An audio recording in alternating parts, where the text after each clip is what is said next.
இன்றைக்கி நம்ம பச்சைப்பயிரும் உளுந்தும் கலந்த ஒரு சாதம் செய்ய போகிறோம். அதுவும் கருப்பு உளுந்தும் முழு பச்சைப்பயிரையும் சேர்த்து செய்ய போகிறோம்.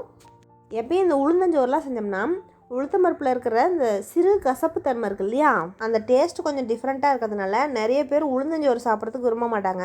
அதனால் இந்த மாதிரி பச்சைப்பயிரையும் கருப்பு உளுந்தையும் சம அளவு சேர்த்து சாப்பாடாக செய்யும்போது அதனோட சுவை ரொம்பவே நல்லாயிருக்கும். அதனால் உளுந்தஞ்சோறு சாப்பிடாதவங்க கூட இந்த மாதிரி செஞ்சு கொடுத்தா விரும்பி சாப்பிடுவாங்க. அது மட்டும் இல்லாமல் இந்த பச்சைப்பயிர் கலந்த உளுந்தஞ்சோரை சுலபமாகவே செஞ்சு முடிச்சிடலாம். அதனால் வேலையும் சீக்கிரமாக முடிஞ்சிடும். சரி, இப்போது இந்த பச்சைப்பயிர் உளுந்தஞ்சோறு செய்ய ஆரம்பிக்கலாம்.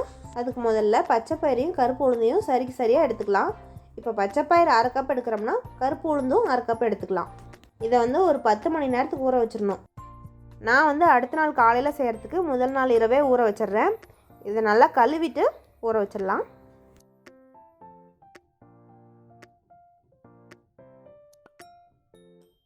இப்போ இது நைட் ஃபுல்லாக ஊறிடுச்சு.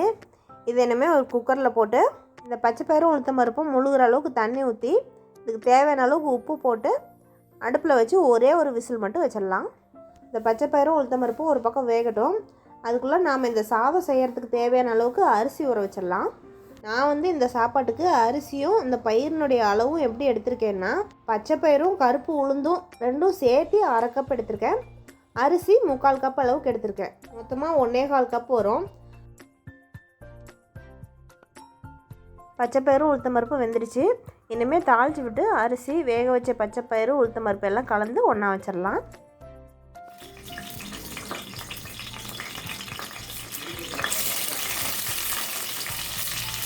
இதில் காரத்துக்கு தேவையான அளவுக்கு பச்சை மிளகாய் சேர்த்துக்கிறேன். இதில் ஒரே ஒரு சிட்டிகை பிரியாணி மசாலா சேர்த்துக்கிறேன். இது கூடுதல் சுவைக்காக தான். போடுறதுனா போடலாம், விருப்பம் இல்லைன்னா வேண்டாம்.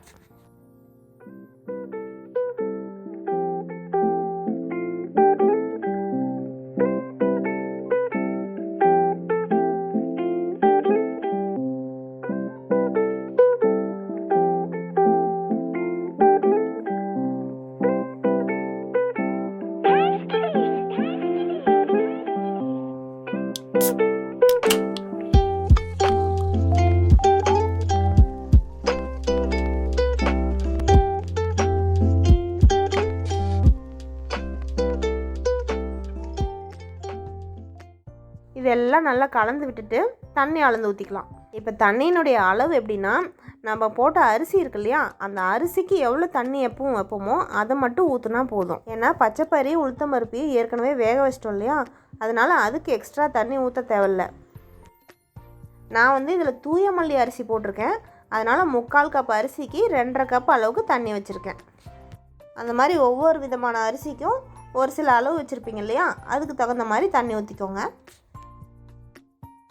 இப்போ இது நல்லா கொதிச்சிடுச்சு. இனிமேல் மூடி வச்சு வேக வச்சிடலாம். நான் இதில் கொஞ்சமாக பசலைக்கீரை சேர்த்துக்கிறேன். வீட்டில் ஏதாச்சும் கீரை வச்சுருந்தோம்னா இந்த சமயத்தில் இதில் சேர்த்துக்கலாம். நெய் சாப்பிட்றவங்களா இருந்தால் கொஞ்சமாக நெய் சேர்த்துக்கலாம். அவ்வளோதான். குக்கர் மூடி வச்சு 2 விசில் வச்சா போதும்.